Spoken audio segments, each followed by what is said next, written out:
రాష్ట్రంలో బీజేపీ చేపట్టిన రైతు గోస పేరిట చేపట్టిన బస్సు యాత్ర కొనుగోలు వ్యవస్థ రైతుల ఆత్మస్థైర్యం దెబ్బతీసేలా ఉందని వ్యవసాయ రైతు సంక్షేమ కమిషన్ చైర్మన్ ఎం కోదండరెడ్డి ఆరోపించారు. హైదరాబాద్ బీఆర్కే భవన్లో ఏర్పాటు చేసిన మీడియా సమావేశంలో బీజేపీ ఎంపీలు ఎమ్మెల్యేలు బస్సు యాత్ర చేపట్టే ముందు మీ బాధ్యత తెలుసుకున్నట్లయితే బాగుండేదని కోదండరెడ్డి అన్నారు.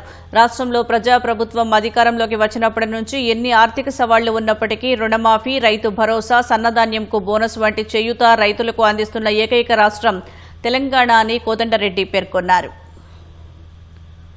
మీ బాధ్యతను నిర్వర్తించాల్సింది మీరు. ఎందులోనైనా జాప్యం జరిగితే మీరు కేంద్ర ప్రభుత్వం దగ్గరికి పోయి, ప్రధానమంత్రి దగ్గరికి పోయి మీరు అడగాల్సింది పోయి, రైతుల పక్కన నిలబడాల్సింది పోయి కేవలం బురద చల్లడానికో రాజకీయం చేసుకోవడానికో భారతీయ జనతా పార్టీ ప్రచారం చేస్తుంది. కాబట్టి కమిషన్ బాధ్యతను గుర్తు చేయడానికి మేము మనం చేస్తా ఉన్నాం. మీరు పరిపాలన చేస్తున్న రాష్ట్రాలలో ఒక్కసారి ఆలోచన చేసుకోండి. భారతీయ జనతా పార్టీ చాలా రాష్ట్రాలలో అధికారంలో ఉన్నారు.